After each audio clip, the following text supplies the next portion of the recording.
ఓం శ్రీం హ్రీం క్లీం గ్లౌం గం గణపతయే నమః వరవరద సర్వజనం మే వశమానయ స్వాహ. ఓం ఐం హ్రీం శ్రీం శ్రీమాత్రే నమః శివశక్త్యైకరూపిణ్యై ఓం నమః శివాయ. ఓం ఓం ఓం శ్రీ గురుభ్యో నమః. మొగిలిచర్ల వేణుగోపాల దత్తాత్రేయ స్వామినే నమః. ఓం శాం ఓం జాం ఐం ఓం శాం దోం త్రం గణం ఓం నమః శివాయ. వేణుదత్తాత్రేయ నమః. ఓం ఐం ద్రౌ బ్రౌం శ్రీం వేణుదత్తలక్ష్మీ దేవ్యై నమః. ఓం హ్రైం రాం హ్రీం రాం విష్ణుశక్తయే నమః. ఓం శ్రీమాత్రే నమః. ఓం నమః శివాయ. ఓం నవగ్రహో దేవతాయై నమః. నవగ్రహ పురాణం 71వ అధ్యాయం. కుజగ్రహ చరిత్ర. అమ్మ, నన్ను కుజుడు అంటారు కదా, ఆ మాటకు అర్థం ఏమిటమ్మా? కుజుడు ఒకసారి ఉన్నట్టుండి భూమాతను అడిగాడు. భూదేవి యుక్త వయస్కుడైన కుజుడిని చిరునవ్వుతూ చూచింది. కుజుడు అందంగా ఉన్నాడు, దృఢంగా ఉన్నాడు. మొక్కగా ఉన్నప్పటి నుంచి పాదు చేసి నీళ్లు పోసి జాగ్రత్తగా పెంచిన వృక్షాన్ని చూస్తున్నట్లు తృప్తిగా చూచింది భూదేవి కుజుడు. కుజుడు సాధారణ వృక్షం కాదు, చేవగలిగిన శైవ వృక్షం. ఏమిటమ్మా అర్థం చెప్పకుండా అలా చూస్తున్నావు? కుజుడు నవ్వుతూ అడిగాడు. భూదేవి చిరునవ్వు నవ్వింది. నిన్ను చూస్తూ ఉంటే ఇంకా ఇంకా చూడాలనిపిస్తుంది మంగళ. అదిగో మరొక పేరు. కుజుడు నవ్వుతూ అన్నాడు, మంగళుడు. ఈ ద్వితీయ నామధేయానికి నువ్వు అర్థం చెప్పాలి. అలాగే అంగారక. భూదేవి పగపక నవ్వింది. ఈ మూడో పేరు కూడా ముద్దైన అర్థం ఉంది, అది కూడా చెప్తాను. కుజుడు భూదేవి దగ్గరగా కూర్చొని తలను ఆమె ఒడిలో పెట్టుకొని విశ్రాంతిగా పడుకున్నాడు. చిరునవ్వుతూ ఆమె ముఖంలోకి చూచాడు. ఎందుకో ఎప్పుడు నీ ఒడిలో విశ్రాంతిగా పడుకోవాలనిపిస్తూ ఉంటుందమ్మా. భూదేవి కుజుడి తల నిమురుతూ చిరునవ్వు నవ్వింది. అది నా అదృష్టం నాయన. అలసిపోయే కోట్లాది ప్రాణులు ఎల్లప్పుడూ నా ఒడిలో ఆడమరచి పడుకుంటాయి. తల్లిలాగా అందరినీ అన్నింటినీ ఒడిలోకి చేరదీసి విశ్రాంతి ఇచ్చే ఆనందం నాది. మొదటి పేరు కుజుడు. కుజుడు చిరునవ్వు నవ్వుతూ గుర్తు చేశాడు. సరే విను. భూమి అచల, అనంత, విశ్వంభర, స్థిర, ధర, ధరణి, ధరిత్రి, ధాత్రి, క్షోణి, క్షితి, వసుమతి, వసుంధర, వసుధ, ఉర్వి, విపుల, వృద్ధి, క్షుమా, అవని, మహి, మేదిని, ఇల, జగతి, రత్నగర్భ, సర్వం సహా. ఇవన్నీ నా నామధేయాలు. వీటితో పాటు కు అనే ఏకాక్షర నామధేయం కూడా ఉంది. కు నుండి జన్మించినందున నిన్ను పరమేశ్వరుడు కుజుడు అన్నారు. ఓహో, కుజుడు అంటే భూమిజుడు అని, భూపుత్రుడు అని అర్థం అన్నమాట. అయితే అమ్మ, నీకు ఎన్ని పేర్లున్నాయో అన్ని పేర్లు నేను కూడా పెట్టుకోవచ్చు. కుజుడు నవ్వుతూ అన్నాడు. ఇప్పుడు రెండో పేరు మంగళుడు కదూ. నువ్వు మంగళవారం నాడు జన్మించావు. ఆ కారణంతో అందరూ మంగళుడు అన్నారు. భూదేవి చిరునవ్వుతో అంది. నీ మూడవ పేరు అంగారకుడు. ఆ పేరు రావడానికి కారణం నీ శరీర వర్ణం. అంగారకం అంటే నిప్పు. అగ్నివర్ణంలో ఉన్నావు కాబట్టి నిన్ను అంగారకుడు అన్నాం. ఓహో, అర్థం లేని నామధేయాలు నీ కుమారుడికి లేవన్నమాట. కుజుడు నవ్వాడు. భూదేవి కుజుడి తలను ప్రేమగా నిమిరింది. ఆమె విశాల విలోచనాలు ఒడిలో ఉన్న కుజుడి ముఖం మీద ప్రేమామృతాన్ని కురిపిస్తున్నాయి. అవును, నీవి అన్నీ సార్థక నామధేయాలే. ఒక ప్రశ్న అడుగుతాను, నిజం చెప్పు. నీ పేర్లకున్న అర్థాలు నిజంగా నీకు తెలియవా? కుజుడు ఆమె కళ్ళలోకి దానించి చూచి పక్కన నవ్వాడు. ఎందుకు తెలియదమ్మా, తెలుసు. అయితే ఎందుకు అడిగావు? భూదేవి ప్రశ్నించింది. ఎందుకంటే నువ్వు వివరిస్తూ ఉంటే నేను వింటూ ఉంటే హాయిగా ఆనందంగా ఉంటుంది. అమ్మ మాట అతి మధురం, తెలుసా? కుజుడు నవ్వాడు. భూదేవి శృతి గలిపింది. అమ్మ మాట అతి మధురం. కుజుడన్న మాట ఆమెలో ఆలోచనలు రేపుతుంది. కుజా, నీకో విషయం చెప్పాలి. ఓ చెప్పమ్మా. చెప్పానుగా, కన్న తల్లి మాట కన్నామృతమే అన్నాడు. నేను నీ కన్న తల్లిని కాను, నాయన చేకున్న తల్లిని అని భూదేవి అంది. నువ్వు పరమశివుడి నుదుటి మీద నుంచి జారిపడిన శ్వేత బిందువు నుండి ఆవిర్భవించావు. ఆయన తీవ్రమైన తపోదీక్షలో ఉన్న మహత్తర సమయంలో ఆ సంఘటన జరిగింది. వేద బిందువు నాలో ఉన్న ఆకర్షణ శక్తి వల్ల సహజంగా ఇదిగో ఇప్పుడు నువ్వు నా ఒడిలో పడుకున్నావు చూడు, అలా నా ఒడిలో ఉంది. తక్షణం ఆ శ్వేతకణం అంతర్ధానమై ఆ స్థానంలో అగ్నివర్ణంలో అందమైన శిశువుగా నువ్వు ఆవిర్భవించావు. అమ్మా అమ్మా అవని, అమ్మా అవని, నీ ఒడిలో పడిన బాలుడు నీ బాలుడే, నువ్వే పెంచి పెద్దవాణ్ణి చెయ్యి అన్నాడు పరమేశ్వరుడు. పరమేశ్వరుడు అలా ఎందుకన్నారమ్మా కుజుడు ప్రశ్నించాడు. ఆ సందర్భంలో ఆయనది భార్య లేని భారమైన ఏకాంత జీవితం.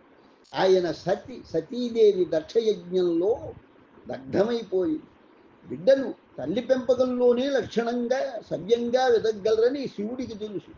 భూదేవి వివరించి, నీకు మరొక విషయం తెలుసా, నేను విష్ణుపత్నిని, పరమశివుడు నాకు సోదరుడు. సోదరుడికి సంతానానికి తల్లి లేనప్పుడు సోదరి పాలిచ్చి పెంచడం అపరాధం కాదు, నిషిద్ధం కాదు. నీకు నా చనువాలు త్రాగిస్తూ నేను ఎంత పులకించిపోయేదాన్నో. భూదేవి కనుగొల నుండి ఆనంద బాష్పాలు కుజుడు ముఖం మీద పడ్డాయి. అమ్మా అమ్మా, కుజుడి కంఠంలో మమకారం బరువుగా బలికింది. పరమశివుడితో నీ సంబంధ బాంధవ్యం ఏదైనా సరే, నీతో నా బాంధవ్యం ఏదైనా సరే, నేను నిన్ను ఎన్నటికీ అమ్మానే పిలుస్తాను. అందుకో అభ్యంతరం ఏముంది నాయన? భూదేవి ఆనందంగా అంది. నువ్వెప్పుడూ నా బిడ్డడివే. నువ్వు ఇష్టపడే వ్యక్తులకు మాత్రమే ఈ భూదేవి ఆస్తిగా దక్కుతుంది. అది అలా ఉంచితే నీకు యథార్థమాత ఉంది. ఆమె నీ పితృదేవులైన పరమేశ్వరుల పత్ని సతి పార్వతిగా అవతరించి ఆయన పత్ని అయ్యింది. ఆమెకు దుర్గా అని చండిగా అని నామధేయాలున్నాయి. ఇంకా చాలానే ఉన్నాయి. నువ్వు ఇప్పటిదాకా నీ తల్లిని చూడలేదు. అమ్మా, ఆ తల్లి నా జనకుల పత్ని నీలాగా అందంగా ఉంటుందా? కుజుడు అమాయకంగా అడిగాడు. ఆమె సౌందర్య ఖని, సౌందర్య లహరి, త్రిలోక సుందరి, ఆ శివాని త్రిజగన్మోహిని. నువ్వు ఆ జనయిత్రుని దర్శించాలి, ప్రార్థించాలి, కీర్తించాలి, ఆశీస్సులు అందుకోవాలి, వరాలు మూటగట్టుకోవాలి. భూదేవి చెప్పుకోబోతుంది. అమ్మా, నువ్వంటే అన్నీ ఉన్నట్లే. అలా అనకు తండ్రి, నీకు శివపత్ని అయిన ఆ ఆదిపరాశక్తి కరుణ అవశ్యం. జగన్మాత అయిన ఆమె నీకు మాత కావడం నీ అదృష్టం. నీ విద్యాభ్యాసం పూర్తయింది, యువకుడివయ్యావు. నువ్వు వివాహం చేసుకోవాలి. ఆ శుభకార్యానికి శుభసూచకంగా అద్రిసుతను ఆరాధించి అనుగ్రహం సంపాదించు. భూదేవి ప్రోత్సహిస్తూ అంది. సరే అయితే రేపే కైలాసానికి వెళ్తాను. కుజుడు లేచి కూర్చుంటూ అన్నాడు. ఇది నవగ్రహ పురాణం 71వ అధ్యాయం సంపూర్ణమైంది. నవగ్రహ పురాణం 72వ అధ్యాయం. భూదేవి చిరునవ్వు నవ్వింది. నువ్వు ఆ తల్లి వద్దకు వెళ్ళడం కాదు, ఆమె నీ ముందు సాక్షాత్కరించాలి. కరుణను వరాలను సముపార్జించుకునే సన్మార్గం అదే. దానికి నువ్వు చేయాల్సింది మానసిక సాధన. శరీరాన్ని అదుపులో ఉంచి నియమనిష్టలతో ఏకాగ్రతతో ఏకైక దీక్షతో ఆ పరాశక్తిని ధ్యానిస్తూ తపస్సు చేయి. నీ ఆత్మభావన తరంగాలతో ఆ దేవిని ఆహ్వానించు. ప్రశాంత వాతావరణం, నిత్య విహారం చేస్తున్న అందమైన అరణ్య ప్రాంతంలో కుజుడు తపస్సు ప్రారంభించాడు. నియమం, నిష్ఠ, ఏకాగ్రత, ఏకైక దీక్ష. భూమాత చేసిన సూచనలు కుజుడిలో మారుమోగుతున్నాయి. కొన్ని రోజులు గడిచాయి. ఇప్పుడు భూదేవి సూచనలు అతనికి వినిపించడం లేదు. ఎండిపోయిన ఆకులు గాలికి ఎగురుతూ వచ్చి తపస్సులో ఉన్న కుజుడి మీద తేలికగా వాళ్తున్నాయి. కాలచక్రం తిరుగుతుంది. తిరుగుతూ వర్తమానాన్ని గతంలోకి తోస్తుంది, భవిష్యత్తును వర్తమానంలోకి లాగుతుంది. నిరంతర కాలగమన విన్యాసాన్ని ప్రత్యక్షంగా చూపిస్తూ ప్రకృతి తన ధర్మాన్ని నిర్వర్తిస్తుంది. ఇప్పుడు చిగురాకులు, మొగ్గలు, పువ్వులు గాలిలో నాట్యం చేస్తూ కుజుడి మీద చుట్టూ వాళ్తున్నాయి. కుజుడికి నీడనిస్తున్న చెట్టు రెమ్మల్లోంచి పిందెలు తొంగి చూస్తున్నాయి. కాలం తన మంత్ర విద్యను ప్రదర్శిస్తూనే ఉంది. చెట్టు రెమ్మలోంచి తొంగి చూస్తున్న పిందెలు ముదిరి కాయలయ్యాయి. కైలాసం. పార్వతీ పరమేశ్వరుడు మానస సరోవర తీరంలో ఆహ్లాదకరంగా విహరిస్తున్నారు. ఆది దంపతులైన ఇద్దరిని అనుకరిస్తూ సరోవరంలో హంసల జంట ఒకదాన్నొకటి ప్రేమగా రాసుకుంటూ జలవిహారం చేస్తున్నాయి. స్వామి, పార్వతి నడక ఆపి అంది. శివుడు ఆమె వైపు దూచాడు. ఆయన మూడవ కంటి కింద అందమైన కనుబొమ్మలు అందంగా కలుసుకున్నాయి. చూశారా, మీ పుత్రుడు కుదుడు తపస్సు చేస్తున్నాడు అంది పార్వతి. అలాగా? ఎవరి గురించి దేవి? శివుడు అమాయకంగా అడిగాడు. నా గురించే. నీ గురించి తపస్సు చేస్తే చూడాల్సింది నువ్వు, నేను కాదు. పరమశివుడు చిరునవ్వుతో అన్నాడు. మీ కుమారుడు నా గురించి తపస్సు చేయడం ఏమిటి? పార్వతి చిరునవ్వు నవ్వింది. పరమేశ్వరుడు చిరునవ్వు నవ్వాడు. నా కళ్ళలోకి చూస్తూ చెప్పు, నా పుత్రుడు నీ పుత్రుడు గాడా? కాలేడా? కానివ్వవా? పార్వతి మనోహరంగా నవ్వింది. ఎందుకు కాదు, ఎందుకు కాలేడు, ఎందుకు కానివ్వను? అయితే నన్ను ఎందుకు అడిగానంటే, నేను రానప్పుడు మీరు కన్న కొడుకు కదా, ఏమి వరం ఇవ్వమని ఆజ్ఞాపిస్తారో తెలుసుకుందామని అడిగాను. పార్వతి నవ్వుతూ అంది. తండ్రి చెప్పడం తల్లిని చిన్నపుచ్చడమే. తన బిడ్డలకు ఏమివ్వాలో తల్లికి తెలిసినంతగా తండ్రికి తెలియదు. తన బిడ్డలకు అమ్మ అడిగినవన్నీ ఇస్తుంది, అడగనివి ఎన్నో ఇస్తుంది. పార్వతి ఒక్కసారిగా పరమేశ్వరునితో తల్లి తత్వాన్ని ఎంత గొప్పగా చెప్పారు అంది. తల్లి లేని వాణ్ణి కదా, అందుకే అంత గొప్పగా చెప్పగలిగాను. శివుడు నవ్వుతూ అన్నాడు. అన్నట్టు నేను గన్న కుదుడిని ఎప్పుడు అనుగ్రహిస్తావు? అది రహస్యం, అతి రహస్యం. పార్వతి నవ్వింది. పార్వతీ పరమేశ్వరులు మందిరం వైపు తిరిగారు. సరస్సులో విహరిస్తున్న హంసలు రెండు వెంటనే నీళ్లలో నుంచి యువతలకు వచ్చి వాళ్ళ వెనకనే నడవసాగాయి. హంసలు చేస్తున్న సవ్వడి విని శివుడు వెనుదిరిగి దూచాడు. పార్వతి, ఆ హంసలు ఎందుకు నడుస్తున్నాయో తెలుసా? ఊహూ, నాకు హంస హృదయం తెలియదు. పార్వతి నవ్వుతూ అంది. నాకు తెలుసు. శివుడు ఆమెనే చూస్తూ అన్నాడు. చెప్పనా? చెప్పండి. పార్వతి కుతూహలంగా అడిగింది. నీ నడకను చూస్తూ నీలా నడవడం నేర్చుకోవడానికి శివుడు చిరునవ్వుతూ అన్నాడు. కుదుడి మీద నీడబరుస్తున్న చెట్టు మీద నుంచి కాయ పండై రాలింది. కుదుడు తదేక ధ్యానంలో ఉన్నట్టుండి ఎవరో తనలో ఏదో స్పందన కలుగు చేస్తున్నారు. సున్నితంగా సుఖకరంగా చాలా నెమ్మదిగా ఎవరో తనను ధ్యానం నుండి మేల్కొల్పుతున్నారు. ఏదో అవ్యక్తానందాన్ని, అద్భుత స్పర్శ సుఖాన్ని కలిగించే మలయమారుతం తన శరీరాన్ని స్పృశిస్తూ ఉల్లాసాన్ని అందిస్తుంది. మధురాతి మధురమైన ఏదో పిలుపు లీలగా తన సర్వస్వానికి వినిపిస్తుంది. ఏదో మహాసుగంధం తనను చుట్టుముట్టింది. తదేక ధ్యాన ముద్రలో నిత్య నిమీలితంగా ఉండిపోయిన కుదుడు నేత్రాలు సంకల్పితంగా విచ్చుకున్నాయి. కుదుడి శరీరం ఒక్కసారిగా జలధరించింది.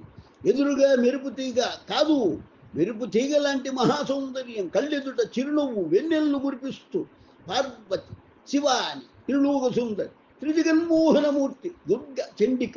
అమ్మా, ఆ పిలుపు వినిపించే వచ్చాను. ఏం కావాలో కోరుకో. అమ్మా.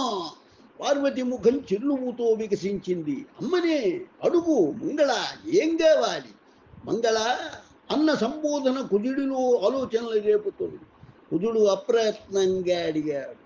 ఇది నవగ్రహ పురాణం 72వ అధ్యాయం సంపూర్ణమైంది. నవగ్రహ పురాణం 73వ అధ్యాయం. అమ్మా, నేను మంగళవారం జన్మించాను. నాకు నువ్వు నేడు అంటే మంగళవారమే దర్శనం అనుగ్రహించావు. నా పేరు మంగళుడు. ఈ మంగళ శబ్దం మన ఇద్దరినీ కలిపి ఉంచాలి. నా నామధేయం నీ నామధేయంతో కలిసి పరమ పావనం కావాలి. అనుగ్రహించు. తథాస్తు. నీ ఆలోచన సరళి నన్ను అలరిస్తుంది. పార్వతి చిరునవ్వులు చిందిస్తూ అంది. నువ్వు ఆవిర్భవించింది మంగళవారం. నేను నీ ముందు అవతరించింది మంగళవారం. నీ పేరు మంగళ. నా పేరు కూడా మంగళను స్వీకరిస్తుంది.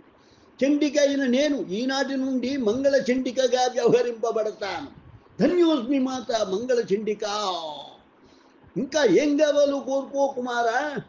అమ్మా, నీకు ఇష్టమైన వరం ప్రసాదించు. కుదుడు వినయంగా అన్నాడు. నీ వినయం, నీ ఆప్యాయత నాకు సంతోషాన్ని కలిగిస్తున్నాయి. పరమేశ్వరుల శీలపుత్రుడుగా జన్మించావు.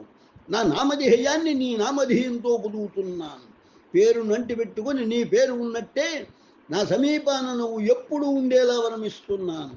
అమ్మా, అవును, ఈ మంగళ చండిక గ్రామ దేవతగా ఎక్కడెక్కడ నెలకొని ఉంటుందో అక్కడ నువ్వు నెలకొని ఉంటావు. నాతో పాటుగా పూజలు అందుకుంటావు. ధన్యోస్మి మాత. కుదుడు చేతులు జోడించాడు. మంగళ, నీకు మరొక వరం కూడా ఇస్తున్నాను. నిన్ను ఆరాధించే వాళ్లకు నా అనుగ్రహం లభిస్తుంది. మంగళ చండిక చెయ్యెత్తి దీవిస్తూ అంది. కుదుడు భక్తి పారవశ్యంతో చండిక చరణాల ముందు సాగిలబడి అష్టాంగ నమస్కారం చేశాడు. ఇందాక ఆ ప్రాంతాన్ని ఆవరించిన మనోహర సుగంధం దూరంగా వెళ్తున్నట్లు అనిపించింది కుదుడికి. మెల్లగా పైకి లేచాడు. అంబ అప్పటికే అంతర్ధానమైంది. చాలా సంతోషం నాయన, ఊహకు అందని దివ్యమైన వరం కోరావు. భూదేవి మెచ్చుకుంటూ అంది. నీ మాతృభక్తి నీకు తెలియకుండానే చిగురు తొడిగింది. నీ జనకులు పరమేశ్వరుడు నీ జన్మ సమయంలో ప్రసాదించిన పేరులో ఈ అమ్మ భూదేవి మిళితమైంది. ఆ తండ్రికి ఇల్లాలైన ఆ చండిక కూడా నీ పేరులో మిళితమైంది. ఇందులోని అద్భుతమైన విశేషం ఏమిటో నీకు తెలుసా కుజా? కుజుడు మంత్రముగ్ధుడిలా తల అడ్డంగా ఊపి తనకు తెలియదని తెలియజేశాడు. భూదేవి చిరునవ్వు నవ్వింది. నీ నామధేయంతో తమ నామధేయాలను కలిపి అల్లుకున్న తల్లులిద్దరిలో ఎవ్వరూ నిన్ను కన్న తల్లి కాదు.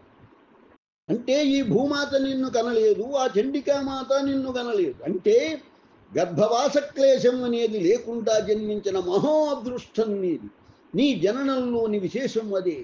అలాగే గర్భభార క్లేశము, ప్రసవ వేదన, ప్రసవము అనేవి లేకుండా నీకు తల్లులైన అదృష్టం అది. ఆ దేవిది నాది.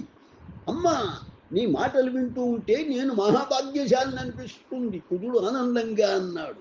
అందుకు సందేహం లేదు నాయన. నిన్ను సేవించే వాళ్లకు ఆ మహద్భాగ్యం కలుగుతుంది. ఇప్పుడు నీకు సేవలు చేయడానికి పత్ని కావాలి. తగిన వధువును అన్వేషించు. పార్వతీ పరమేశ్వరుల ఆశీస్సులతో వివాహం జరిపిస్తా అంది భూదేవి. అలాగే అమ్మ, వధూన్వేషణ ప్రారంభిస్తాను, ఆశీర్వదించు. కుజుడు నమస్కరించాడు. విజయోస్తు, కళ్యాణమస్తు. భూదేవి ద్విముఖంగా ఆశీర్వదించింది. భూమాత దీవించినట్లే కుజుడు వధువు కోసం సాగించిన అన్వేషణలో విజయం సిద్ధించింది. శక్తి అనే సౌందర్యవతి లభించింది. ఆమెతో కుజుడి కళ్యాణం వైభవంగా జరిగింది. పార్వతీ పరమేశ్వరులు, లక్ష్మీ, విష్ణువులు, సరస్వతి, బ్రహ్మలు నూతన దంపతులను దీవించారు. నాయన, త్రిమూర్తుల ఆదేశం ప్రకారం విశ్వకర్మ నీకు మందిరం నిర్మించాడు. సతీ సమేతంగా నీ మందిరంలో నివాసం ప్రారంభించు. భూదేవి కుజుడుతో అంది. కుజుడు విచారంగా వైపు చూచాడు. నిన్ను వదిలి వెళ్ళను అన్నాడు నిష్కర్షగా. భూదేవి చిరునవ్వు నవ్వింది. తప్పదు నాయన, నువ్వు కారణ జన్ముడివి. నీ ఆవిర్భావానికి ఒక ఉద్దేశం, ఒక మహాలక్ష్యం ఉన్నాయి. ఆ లక్ష్యం నెరవేరాలంటే నువ్వు నీ స్థానంలో ఉండి తీరాలి. నువ్వు నన్ను వదిలి ఎక్కడికి పోలేవు. ఎక్కడ ఉన్నా నన్ను దర్శించకుండా ఉండలేవు. నేను విపులమైన విస్తారమైన పృథ్విని కదా నేను. కుజుడి ముఖం మీద చిరునవ్వు బరుచుకుంది. ఎక్కడ ఉన్నా నీ దగ్గరే ఉన్నప్పుడు నీ ఆజ్ఞ ప్రకారం అక్కడికే వెళ్తాను అంటూ కుజుడు భూమాతను కౌగిలించుకున్నాడు. శక్తి కళ్ళల్లో ఆనంద బాష్పాలు నిండుతున్నాయి. గురువు గారు, నవగ్రహాల చరిత్రలు వినసొంపులుగా ఉన్నాయి. ప్రతి చరిత్రలోనూ ఒక పరమార్థం ఉంది. చిదానందుడు ఉత్సాహంగా అన్నాడు, కుజుని చరిత్ర ముగించిన నిర్వికల్పానందతో. అవును, ఇప్పుడు మీరు ఆలకించబోయే బుధుడి చరిత్ర ఇంకా ఆకర్షణీయంగా ఉంటుంది. అది అద్భుతాలకు ఆ పాటపడు. నిర్వికల్పానంద అన్నాడు, పితామహులైన అత్రి మహర్షి వద్ద విద్యాభ్యాసం చేస్తూ బుధుడు వెలుగుతున్నాడని విన్నాం. రానందుడు గుర్తు చేసుకున్నాడు. అత్రి అనసూయల పెంపకంలో బుధుడు యువకుడయ్యాడు. అతను స్వయం సాధనలో, స్వయం పోషణలో జీవించాల్సిన సమయం వచ్చినట్లు గుర్తించాడు అత్రి మహర్షి.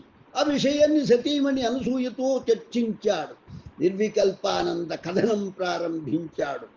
ఇది నవగ్రహ పురాణం 73వ అధ్యాయం సంపూర్ణమైంది.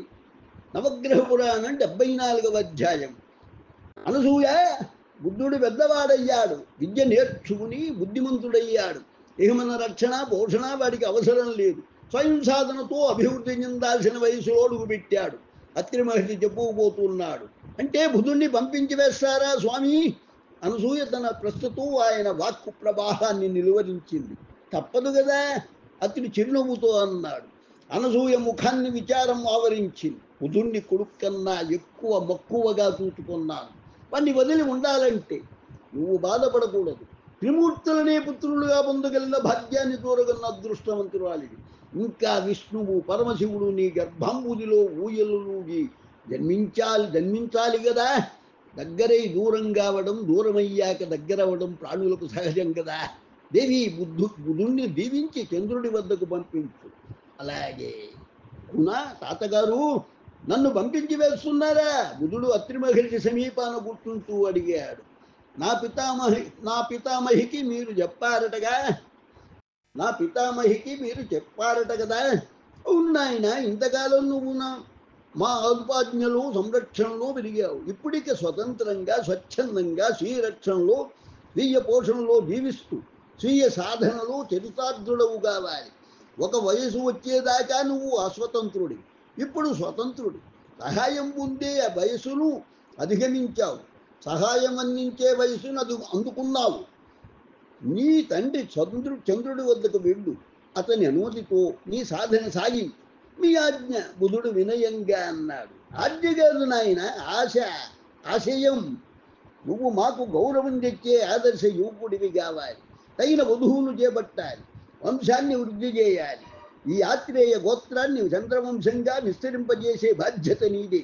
అత్రి ఆగి మనుమడి ముఖంలోకి దూచాడు. బుధుడు ఉత్సాహం ప్రతిఫలించే కళ్ళతో వినయంగా చూస్తున్నాడు. అత్రి బుధుడి కళ్ళలోకి తదేకంగా దూచాడు. బుధ, యువకుడివయ్యావు. ఎప్పటికైనా నీకు తెలియాల్సిందే, నీ తండ్రి చంద్రుడు స్త్రీ లౌల్యంతో కష్టాలు కొని తెచ్చుకున్నాడు. ఈ విషయంలో చంద్రుడిని ఆదర్శంగా తీసుకోవద్దు. నచ్చిన కన్యను స్వీకరించు. అలాగే పితామహ, రేపే నీ ప్రయాణం. నాయన, చంద్రమందిరానికి వెళ్ళు. నీ తండ్రి అనుమతితో నీ శాశ్వత గమ్యాన్ని నిర్ణయించుకో. అత్రి బుధుడి తల నిమురుతూ అన్నాడు. పాదాలకు నమస్కరించి లేచి నిలుచున్న బుధుడిని చంద్రుడు వాత్సల్యంతో గౌరవించుకున్నాడు. ఎంతకాలమైంది నిన్ను చూచి అంటూ పుత్రుణ్ణి కొంచెం ఎడంగా జరిపి తదేకంగా చూచాడు. తొలి యవ్వనంలో తనను చూస్తున్న అనుభూతి కలుగుతుంది అతనికి. అందాన్ని తన నుండి పుణికి పుచ్చుకున్నాడు బుధుడు. ఇప్పుడు బుధుణ్ణి చూస్తే అతని తండ్రి తనే అని బృహస్పతి నిస్సంకోచంగా ఒప్పుకుంటాడు. అందగాడైన బుధుణ్ణి చూస్తుంటే చంద్రుడి రక్తంలో ఏదో అనురాగం కలిసిన అహంకారం ప్రవహిస్తున్నట్లు అనిపించింది. అశ్విని, భరణి, కృత్తిక, రోహిణి ఎక్కడ ఉన్నారు? అందరూ రండి, నా పుత్రుడు వచ్చాడు, వచ్చి చూడండి. చంద్రుడు ఉద్రేకంతో బిగ్గరగా అరిచాడు. చంద్రపత్నులందరూ ఒకరికి తరుముకుంటూ ఒకరు వస్తున్నట్టు వచ్చారు. బుధుడు అందాల చంద్ర తనయుడు, చూడండి అన్నాడు తన పత్ని బృందంతో. చంద్రుడు, అందరూ చంద్రుడికి ఇరువైపులా నిల్చుని బుధుడిని చూస్తూ కన్నుల పండుగ చేసుకుంటున్నారు. బుధుడు తనకు మాతృస్థానంలో ఉన్న 27 వినయంగా దూచాడు. మాతృమూర్తుల పాదారవిందాలకు బుధుడు నమస్కరిస్తున్నాడు. ఆశీర్వదించండి అంటూ బుధుడు అష్టాంగ ప్రణామం చేశాడు. అందరినీ ఉద్దేశించి సుఖీభవ అశ్విని ముందుగా దీవించింది. సుఖీభవ అశ్విని చెల్లెళ్ళు అందరూ బృందగానం చేస్తున్నట్లు అన్నారు. ఇంత అందగాడైన పుత్రుడు ఉండడం మా అదృష్టం. అశ్విని బుధుణ్ణి చిరునవ్వుతో చూస్తూ అంది. మీ అదృష్టం కన్నా నా అదృష్టం ఎన్ని రెట్లు అధికమో తెలుసా అమ్మా? 27 రెట్లు. బుధుడు అందరినీ కలగ చూస్తూ అన్నాడు. బుధుడి మాటల్లోని అర్ధధ్వనిని గ్రహించిన చంద్రపత్నులు ఆనందంగా నవ్వారు. చంద్రుడు గొంతు కలిపాడు. స్వామి, మన బుధుడు ఇంకా మనతోనే ఉండిపోవాలి ఎప్పటికీ. రోహిణి ఉత్సాహంగా అంది. నా పుత్రుడు ఉండి పోవడానికి కాదు, రోహిణి ఉండటానికే వచ్చాడు. చంద్రుడు నవ్వుతూ అన్నాడు. అంతే కదా బుధ, మీ అనుమతి తీసుకొని స్వయం సాధన ప్రారంభించమని ఆదేశించారు నా పితామహులు. బుధుడు చిరునవ్వుతో అన్నాడు. స్వయం సాధన? అశ్విని అర్థం కానట్లయింది. చంద్రుడు ఆమె వైపు దూచాడు. అవును, యుక్త వయసు వచ్చాక స్వాతంత్రంతో పాటు స్వయం పోషణ విధి ఒడిలో వాలుతుంది. అప్పుడు తల్లిదండ్రుల మీద ఆధారపడకుండా పుత్రుడు స్వయంగా సాధన సాధించాలి. అయితే మన పుత్రుని పంపివేస్తారా? దత్తపుత్రికలు ఏకకంఠంతో ప్రశ్నించాడు. ఆ ప్రశ్నలో నిరాశ. అమ్మలు అందించే ఆతిథ్యం స్వీకరిస్తూ బుధుడు కొన్నాళ్ళు ఇక్కడే ఉంటాడు. అనంతరం అరణ్యానికి వెళ్ళక తప్పదు. అక్కడ ఇప్పటికే సృష్టికర్త ఆజ్ఞ ప్రకారం మన బుధుడి కోసం విడిది సిద్ధమై ఉంది. చంద్రుడు నవ్వుతూ అన్నాడు. కొన్ని రోజుల పాటు పుత్రికల వాత్సల్యాన్ని అభిమానాన్ని అనుభవించిన బుధుడు ప్రయాణానికి సిద్ధమయ్యాడు. జాగ్రత్త సుమ, పితామహుల ఆదేశాలను ఆచరణలో పెట్టు. ప్రతి పౌర్ణమికి ఇక్కడికి వస్తూ ఉండు, చంద్రుడు బుధుడితో అన్నాడు. ఇది నవగ్రహ పురాణం 74వ అధ్యాయం సంపూర్ణమైనది. నవగ్రహ పురాణం 75వ అధ్యాయం. బుధుడు తన తండ్రి ముఖంలోకి క్షణకాలం మౌనంగా చూస్తూ ఉండిపోయాడు. చంద్రుడి చూపులు పుత్రవాత్సల్యంతో బుధుడి చూపుల్ని కౌగిలించుకున్నాయి. నాన్నగారు, బుధుడు సందేహిస్తూ అడిగాడు. ఏమిటి నాయన? చంద్రుడు ప్రేమగా అడిగాడు. నాకు నాకు ఒక వరం కావాలి, అనుగ్రహిస్తారా? బుధుడు ఆశగా అడిగాడు. అతని కళ్ళు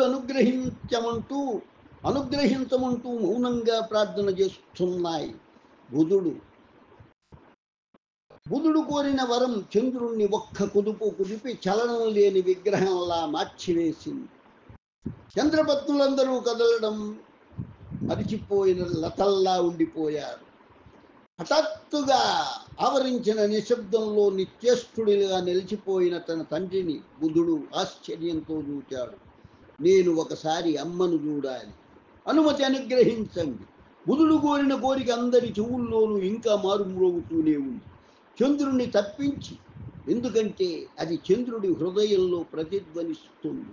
బుధ, ఊహించని బుధుడి కోరిక తనను నిమగ్నం చేసిన ఆశ్చర్య సాగరంలోంచి బయటపడి అన్నాడు చంద్రుడు. నా కన్న తల్లిని ఒక్కసారి కళ్ళారా చూడాలి. నాన్నగారు, చూడవచ్చా? బుధుడు ఆశగా అడిగాడు. చంద్రుడి ముఖాన్ని ముసుగులా కప్పిన ఆశ్చర్యాన్ని తొలగించి వేస్తూ ఆనందం చిరునవ్వు రూపంలో ప్రత్యక్షమైంది. 2 చేతులతో ఆప్యాయంగా బుధుడిని దగ్గరకు తీసుకున్నాడు. వెళ్ళు నాయన, వెళ్ళి నీ కన్న తల్లిని చూడు. చంద్రుడి కంఠం గాద్గదికంగా ఉంది. ఆనందోత్సాహాలు తాండవిస్తున్న తన అందమైన ముఖాన్ని కొద్దిగా పైకెత్తి ఆయన ముఖంలోకి కృతజ్ఞతాపూర్వకంగా చూచాడు. ధన్యోస్మి నాన్నగారు అంటూ బుధుడు తన తండ్రి పత్నుల వైపు చూచాడు. అందరి కళ్ళలోనూ అశ్రువులు చిప్పిల్లుతున్నాయి. వాళ్లలో పొంగి పొరులుతున్న మాతృవాత్సల్యాన్ని వెల్లడిస్తూ బుధుడు మౌనంగా అందరికీ చేతులు జోడించి ద్వారం వైపు తిరిగాడు. 28 మంది జతల కళ్ళు వెన్నుకాపుగా బుధుడి వీపును స్పృశిస్తున్నాయి.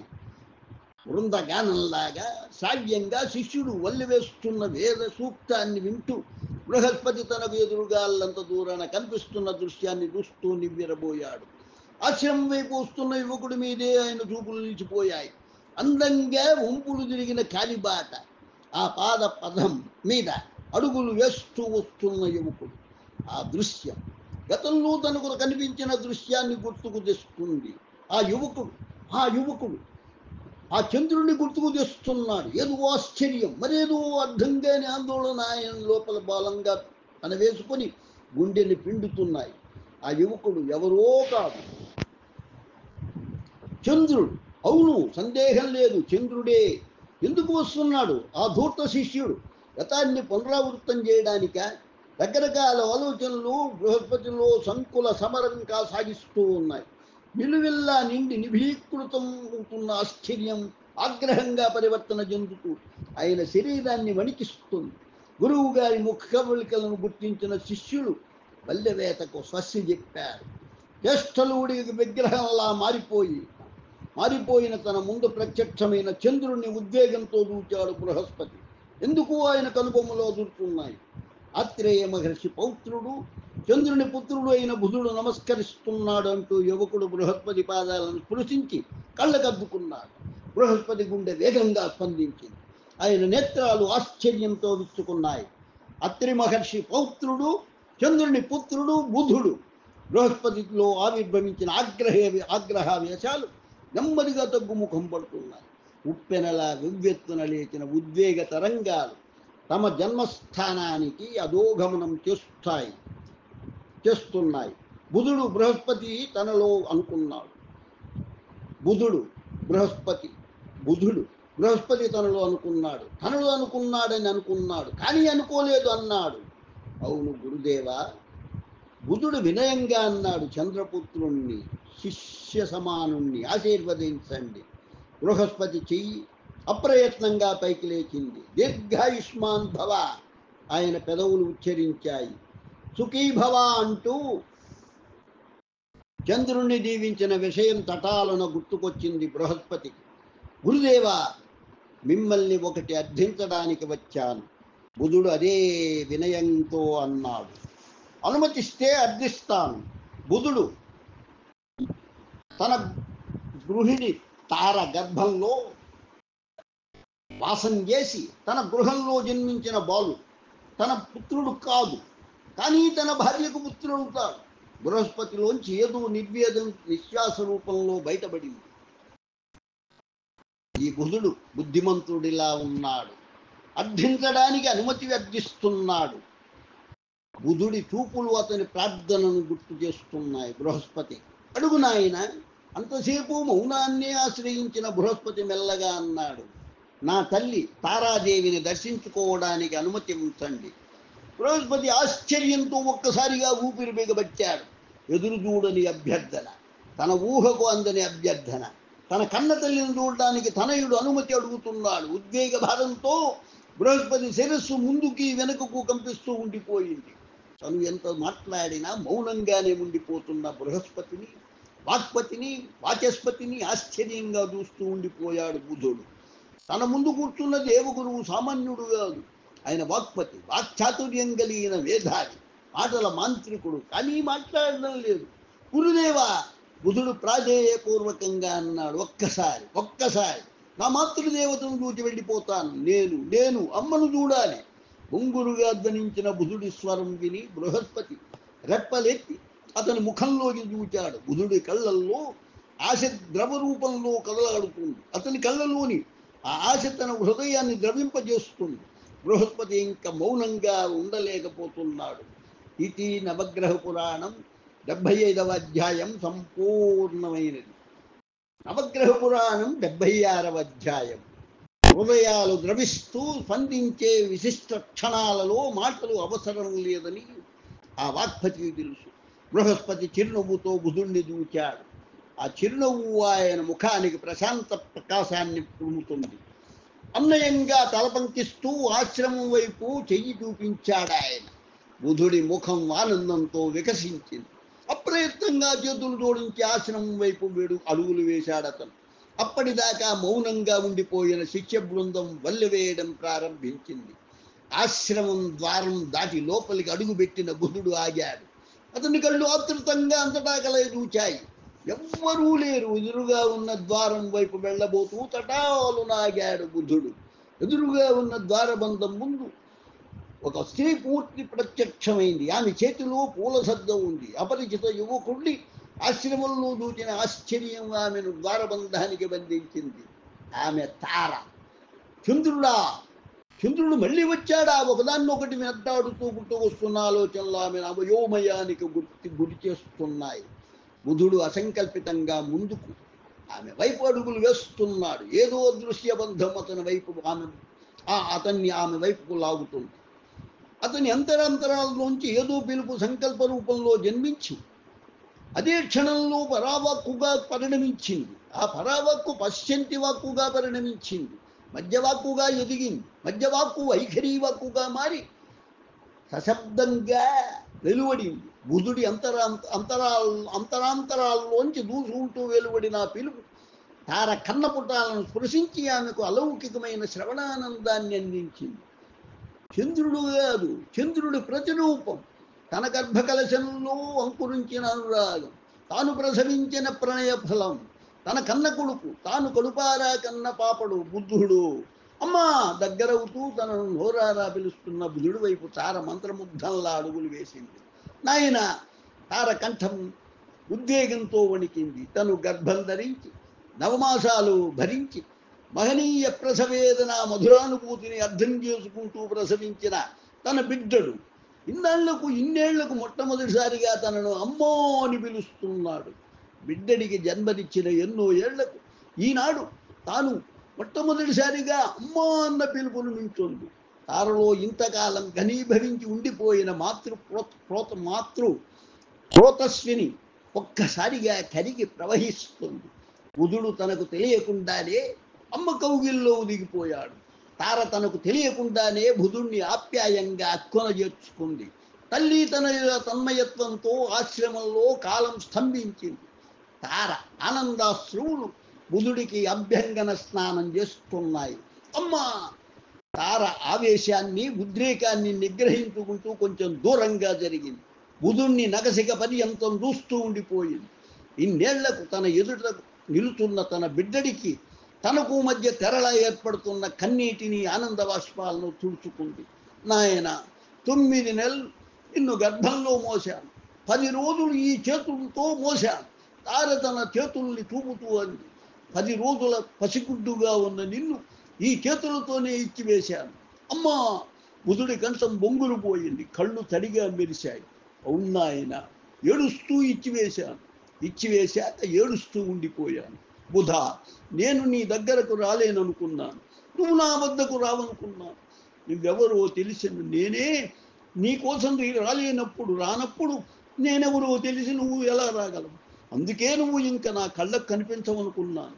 కానీ నువ్వు వచ్చావు. ఇన్ని సంవత్సరాల అనంతరం ఈ అమ్మను అమ్మా అని పిలిచావు. తండ్రి, నా దౌర్భాగ్యాన్ని మహద్భాగ్యంగా మార్చావు నాన్న. అమ్మా, నీ మాటలో, నీ కన్నీటి బూటలో నాకు లభించే అమృతం కోసం ఇన్నాళ్ళు ఎదురు చూస్తూ కళ్ళగంటూ గడిపాను. నీ బంగారు దీవెన కోసం వచ్చాను. బుధుడు చిరునవ్వుతో అన్నాడు. బంగారు తండ్రికి బంగారు దీవెనలు ఎందుకు ఇవ్వను? తార బుధుడితో అంది. స్వయం పోషణలో, స్వయం సాధనలో జీవించడానికి వెళుతూ నీ దర్శన కోసం వచ్చాను. బుధుడు తన కార్యక్రమాన్ని వివరించాడు. తారా తారా బృహస్పతి పిలుపు విని తారా బృహస్పతి పిలుపు విని ఇద్దరు ద్వారం వైపు చూచారు. తార అశ్రుసిక్తమైన తన ముఖాన్ని తుడుచుకుంది. స్వామి, బుధుడు ఈరోజు ఇక్కడే అమ్మ చేత అమృతం ఆరగిస్తాడు. స్వామి! తార కంఠంలో ఆశ్చర్యం, ఆనందం. బృహస్పతి వెళ్ళబోతూ ఆగి చిరునవ్వుతో చూచాడు. కడుపారా కన్నావు కదా, కడుపారా అన్నం పెట్టు. వెళ్ళిపోతున్న భర్త మీద నుంచి చూపులను బుధుడి వైపు తిప్పింది తార. అతని ముఖంలో ఏదో అవ్యక్తానందం తొణికిసలాడుతుంది. తార కళ్ళు కడిగిన అద్దాల్లా మెరుస్తున్నాయి. బుధుడు తార చేతిలోంచి ఎప్పుడో జారిపడ్డ పూల సజ్జను తీసుకొని నేల మీద చల్లా చెదరుగా పడి ఉన్న పువ్వుల్ని ఏరసాగాడు. బుధుడు తండ్రి నిర్దేశించిన అరణ్యం వైపు ప్రయాణం సాగిస్తున్నాడు. బృహస్పతి ఆశ్రమంలో తనకు ఎదురైన మధురానుభూతుల్ని మరిచిపోలేకుండా ఉన్నాడు. తన కళ్ళ ముందు ఇంకా దృశ్యాలే, తన చెవులలో ఇంకా అక్కడ ఆలకించిన మాటలే. జన్మించి బుద్ధి తెలిసిన అనంతరం మొట్టమొదటిసారిగా వాత్సల్యాన్ని రుజుచాడతను. పితామహి అనసూయాదేవి, పితామహుడు అత్రి మహర్షి, తండ్రి చంద్రుడు, 27 తల్లులు తన మీద ప్రేమానురాగాలు కురిపించారు, వాత్సల్యాన్ని వర్షించారు. కన్నతల్లి తారాదేవి కూడా తన మీద ప్రేమానురాగాలు కురిపించింది, వాత్సల్యాన్ని వర్షించింది. అన్యులైన వాళ్ళ వాత్సల్యానికి, అమ్మైన తార వాత్సల్యానికి ఎంత అంతరం! తన పితామహ అనసూయాదేవి తల్లులైన చంద్రపత్నులు తన పట్ల వ్యక్తం చేసిన మమకారం వీవనలతో విసిరిన గాలి. కన్నతల్లి తార వ్యక్తం చేసిన మమకారం స్వచ్ఛందంగా పచ్చని ప్రకృతిలో స్వచ్ఛంగా వీచే గాలి, మలయ మారుతం. అవును, వీవనతో విసిరే గాలికి మలయ మారుతానికి భేదం ఉంటుంది. బుధుడు చిరునవ్వు నవ్వుకున్నాడు. రెండింటితోనూ సేద తీరవచ్చు. అయితే వీవన పవనం ఇచ్చే విశ్రాంతి వేరు, మలయమారుతం అందించే విశ్రాంతి వేరు. తన తల్లికి దేవగురువు అయిన బృహస్పతి ఆచార్యుడి ప్రవర్తన, ఆయన మాట్లాడిన 1-2 మాటలు బుధుడిని ఇంకా అలరిస్తూనే ఉన్నాయి. ఆయన ఒక్కసారి కూడా తన తండ్రి పేరు పలకలేదు. అమ్మ కూడా అంతే. చంద్రుడి క్షేమ సమాచారం కూడా కనుక్కోలేదు. అమ్మ గతాన్ని మర్చిపోయింది. ఇది నవగ్రహ పురాణం 76వ అధ్యాయం సంపూర్ణమైనది. నవగ్రహ పురాణం 77వ అధ్యాయం.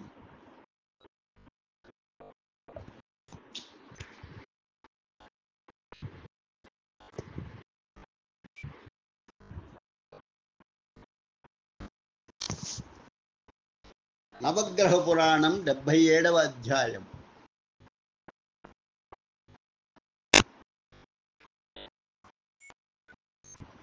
నాయన, కన్నతల్లి దర్శనం కోసం కలలు గని ఆ కలల్ని సాకారం చేసుకున్న ధన్యుడి విను. లోకపూజ్యుడయ్యే లక్షణాలు నీలో కనిపిస్తున్నాయి. క్షేమంగా వెళ్ళు. నీ మాతృమూర్తిని చూడడానికి నువ్వు ఎప్పుడైనా రావచ్చు. నా అనుమతి అవసరం లేదు సుమా.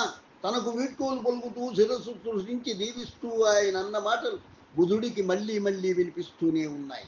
ఆధారవందనం చేస్తూ ముందుకు వంగిన తన శిరస్సు మీద అమ్మ అశ్రు బిందువులు అక్షతలా రాలాయి.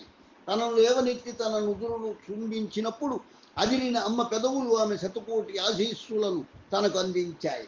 రెండవసారి తనను విడిచి వెళ్ళిపోతున్న కన్న కొడుకును చూస్తున్న అమ్మలోంచి వాక్శక్తి మాయమైపోయింది. అమ్మ మాటలు మరిచిపోయి, అయితే ఏం మాటలకు అందని మహావాత్సల్యాన్ని ఆమె విశాల నేత్రాలు దృష్టి కిరణాలతో తనకు చేరవేశాయి. మలుపు తిరగగానే ఎట్టయిదోటి సాక్షాత్కరించిన తామర కొలను బుధుడి దృష్టిని ఆకర్షించింది. స్వచ్ఛమైన నీరు గాలికి చిన్ని చిన్ని అలలు కదులుతూ నేత్రపర్వం చేస్తున్న ఎన్నో తామరలు. తన కోసం విశ్వకర్మ నిర్మించిన ఆశ్రమం ఈ సరోవరానికి సమీపంలో ఉంటే ఎంతో బాగుంటుంది. బుధుడు తనలో అనుకుంటూ తీరాన్ని చేరి నీళ్ళలోకి దిగాడు. మోకాల్లోతు నీటిలో నిల్చుని వంగి దోసిలతో స్వచ్ఛ జలాన్ని అందుకొని త్రాగాడు. దోసిలితో నీళ్లు అందుకోవడానికి వంగిన బుధుడు ఆశ్చర్యంతో అలాగే ఉండిపోయాడు. సరోవర జలంలో తామరల మధ్య పీతాంబరాన్ని ధరించిన వ్యక్తి చేతుల్లో వీణ. నీటిలో తలకిందులుగా గుపిస్తున్న వ్యక్తిని చూస్తూ, ఆ వ్యక్తి నీడను చూస్తూ మెల్లగా నిల్చున్నాడు బుధుడు. నారాయణ నారాయణ అన్నాడు కొలనిగట్టు మీద అటువైపు నిల్చున్న నారద మహర్షికి నమస్సులు. బుధుడు చేతులు జోడిస్తూ అన్నాడు. ఆయన వైపు తీరం వెంబడి నడుస్తూ, అనుకోని విధంగా అరణ్యంలో మీరు కనిపించడం నా అదృష్టం బుధుడు నమ్రతగా అన్నాడు. సందేహం లేదు తారానందన, నువ్వు అదృష్టవంతుడివే. అందుకే నిన్ను నీ ఆశ్రమంలో విడిది చేయించి విద్యుక్త ధర్మాలను వివరించి రమ్మని ఆజ్ఞాపించారు నన్ను బ్రహ్మదేవులు. నారదుడు నవ్వుతూ అన్నాడు. బ్రహ్మదేవులా? బుధుడు ఆశ్చర్యంగా అన్నాడు. నారాయణ, అంత ఆశ్చర్యపడాల్సిన అవసరం లేదు చంద్రనందన. ఆ సృష్టికర్త చతుర్ముఖ బ్రహ్మ నీకు చాలా దగ్గరివాడు. నీ పితామహులు ఎవరు? పయా నా బ్రహ్మ మానసపుత్రుడు. ఇక నీ తండ్రి చంద్రుడెవరు? సాక్షాత్తు మా జనకులు. బ్రహ్మదేవుల అంశావతారుడై తన అవతారమైన చంద్రుడి కుమారుడైనా తన కుమారుడైనా ఆయనకు ఒకటే కదా. బుధుడు ఆకాశం వైపు చేతులు జోడించాడు. అది నా అదృష్టం. సరే, బయలుదేరు. చతుర్ముఖులు నీ కోసం నిర్మింపజేసిన ఆశ్రమం ఇక్కడికి సమీపంలోనే ఉంది. ఈనాటి నుండి ఆశ్రమ నిర్వహణ నీ విధి. ఈ కొలల్లో స్నానాదులు సాగిస్తూ, కందమూలాలు మధుర ఫలాలు ఆరగిస్తూ, జపతపాలు సాగిస్తూ, అందమైన రంజంలో హాయిగా విహరిస్తూ ఆనందంగా జీవించు. అదే ప్రస్తుతానికి నీ సాధన. నారదుడు ఆశ్రమం వైపు నడక సాగిస్తూ అన్నాడు. బుధుడు ఆయన్ని అనుసరించాడు. ప్రశాంతమైన ఆశ్రమ వాతావరణంలో బుధుడి స్వేచ్ఛా జీవితం సాగుపోతుంది.